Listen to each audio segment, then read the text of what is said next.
Sure you don't want me to drive you out? No, thanks, Norman. No stops from here on. Mrs. Harrington? It's for you. Well, it's not from me. I don't think our grandfather meant it as a joke, although I can't be sure. He has a rather strange sense of humor. You still running his errands for him, Stephen? Just on special occasions. Just when you can get a special kick out of it? Please stop it. I'm sorry. Here. Leave it at the end. Well, it's not something your wife would want to leave with someone very long, is it, Betty? You'll recognize the box. You opened it once before. Rod, let's go. Take it along. Grandfather wants you to have it.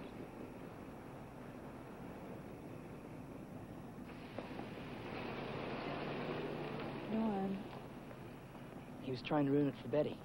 Forget it. I'm glad to see my two boys stick together that way, though. It makes it a little easier for me to leave. You make it sound like you're walking the last mile. Look, Dad, I think it's the best thing that you get away from Grandfather. Maybe you're right. Now that Rod and Betty are finally together and you and Rita are back on the right track again, well, I'll be in touch. Take care of yourself, Dad.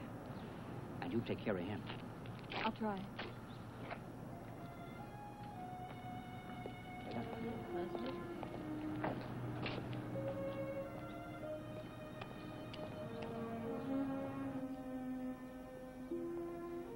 Let's go get the loot. Mom, come on.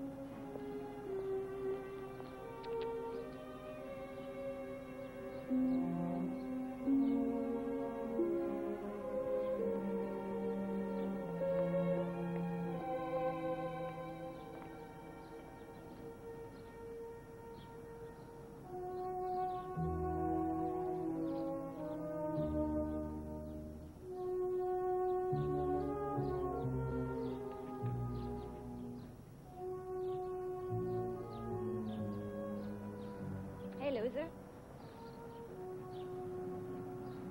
You buying?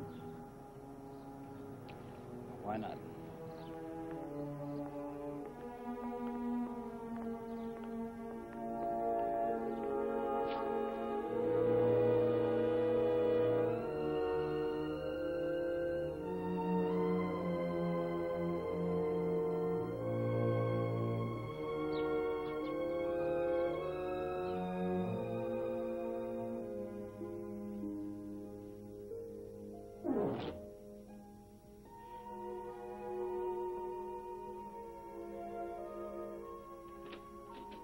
Well, hello again. It was beautiful, really. I know we weren't invited, but I opened the door a crack to watch the wedding. I could have closed the door, but maybe that's part of the problem Carolyn and I are having, like closing doors all the time. Anyway, we had a chance to talk, and I don't think we're going to have to bother you anymore. Oh, Mrs. Russell, this is... No, I know it's no bother, but I'm sure it is. People coming to you and dumping their problems in your lap. No, that's my choice. I want it that way. It's all right. You know, facing that wedding, coming out of the blue that way, it just, well, it made me realize that maybe I could face a few other problems, too. Anyway, Carolyn and I have arrived at a compromise. Oh, may I ask what it is? We're not leaving. Well, you said a compromise. No, we're not leaving now. And when the time comes, I won't be such a drag about it. Well, when will the time be? When I say, I think Carolyn just needs a little more time to adjust to the whole idea. Carolyn? Thank you. For what? You have helped, Reverend. And we do thank you.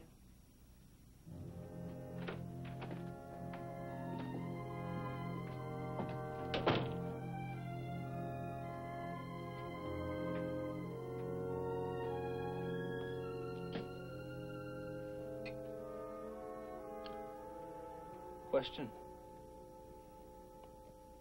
Does your husband own a gun? No. Positive? Positive. No. It's too bad. That would make it complete. Gunned down by the village preacher in a jealous rage. Tell me something. What were you doing there? Same thing I'm doing now. Eating my heart out. Yeah, but why? I mean, what did you think would happen? I mean, you must have thought about it, had some sort of romantic picture in mind. Betty fainting or Rodney having you thrown out of the church. You know what I thought when I saw you walk in? I thought, well, I'm finally going to see it. I've seen Tom marry at least 100 couples. And every time he gets to that passage, if anyone can show just cause why they should not be lawfully joined together, let him speak now or forever hereafter hold his peace. I often wondered what it would be like if someone just stood up and stopped everything. When you walked in, I really thought I'd find out. No, that's not the way. The way to what? Oh, nothing. Do you really think you can get her back? How about that? I like your style, Mr. Court. I really do. How? I don't know. But you are going to break up their marriage. She's mine. Well, that's faith. No. An obsession, I'm afraid. Same difference. Now, Tom's tried for years to make me a believer, but somehow I could never buy his brand. But what you're talking about, this do-it-yourself technique, there's something to it. If you can break up their marriage, there's hope of breaking up mine. I thought you were trying to save your marriage. I am.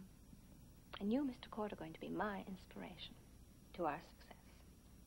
I'm lost. You have just shown me the light. Susan. You know something about Betty, don't you? Some weakness of hers that you're going to use against them to get her back. Right? Maybe.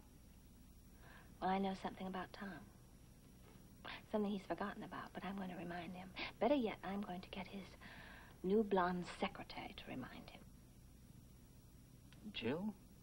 Jack and Jill walked up the hill to fetch a pail of water. Jack fell down, broke his crown. Are you reading me, Mr. Court?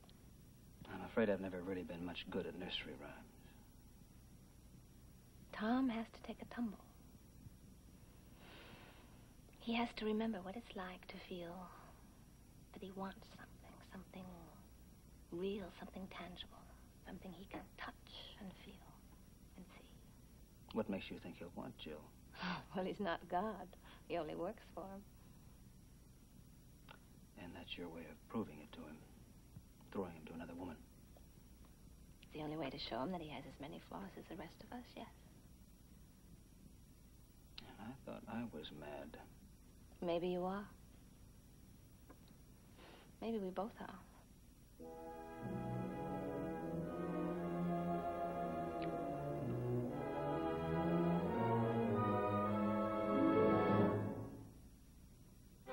Preview from the continuing story of Peyton Place. Norman?